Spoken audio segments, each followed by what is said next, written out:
if like the NFC East plays against the NFC West, the first seed from the NFC East will get that first seed from the NFC West on their schedule. Yeah. I got you. Yeah. So understood. Yeah, they always like the first week, the first like opening game is always like the fucking rematch of a Super Bowl. Yeah, they usually do AFC a high-powered matchup. That's all for ratings, obviously. But yes, of course. Same here, dude. yeah, same here.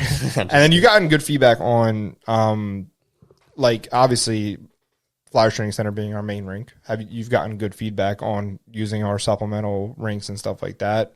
Yeah, I was very surprised that a lot of teams wanted to play at Igloo. Okay, we didn't really like announce that or anything like that, so I wasn't sure. Yeah, obviously the captains are getting notifications of that, but I know you said you were getting good feedback on people playing at the Igloo, which is good because it helps you like juggle the limited ice that we have at the beginning of the fall. So yeah, and pick the best times. Yeah, right. So if you say I only want to play at Voorhees, well, I'm sorry, you're probably going to get a 1050 or a 1040 or something like that because like I can't invent, I can't out of thin air make ice slots better, but it depends on what you want. But listen, it's a pain in the butt to work through 4 different rinks, but we do that so it's best for everybody. Yeah. Like everything we do is like from the player's perspective. Honestly, it's like I don't want to fucking play at 1050, right? Right. So, like I had a ton of ice slots for 1050 this past season, and I used none of them because I was like, if I have something else,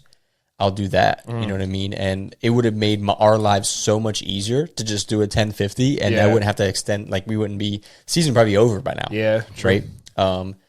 But we do what we have to do to make everybody happy, and hopefully everybody stays happy. And of course, we're obviously working on improving everything. Yeah. As we do, referees and scorekeepers, everything. You know what I mean? It's a work in progress, but we just got off an hour and a half call.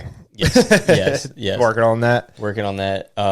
If anybody, Larry's going to post a couple of things. If anybody's interested in officiating, we'll get you going. We'll get you trained and be ready. And it's you make $75. You get a good exercise. There's some bullshit that comes with it sometimes. If you have a rough game, they're few and far between. I mean, for every 20 games you have, you're going to have 1 or 2 fucking ones that are just like you're just dying to get the game over with. But the better you get as a referee, the more you're able to control it or at least deal with it.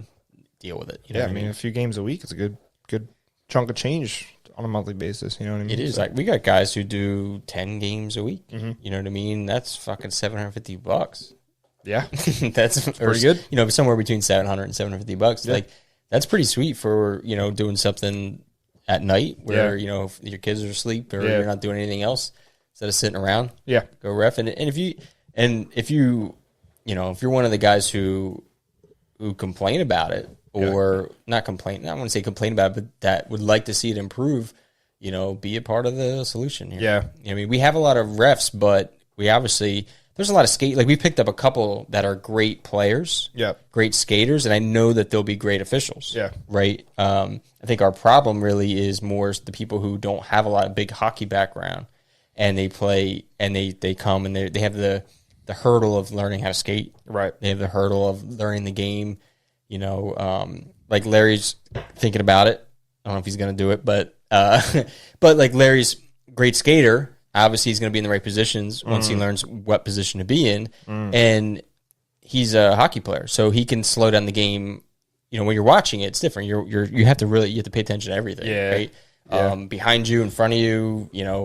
And I think the better players and the better they're going to be the ones who are going to end up being better refs. Takes a little while, but it makes sense. You can do it. Yeah, and we can hook you up and get that going. And I think it's a good opportunity to make some extra money. Agreed. Scorekeepers too, if you're interested in that. Yeah. That I don't like because it's cold.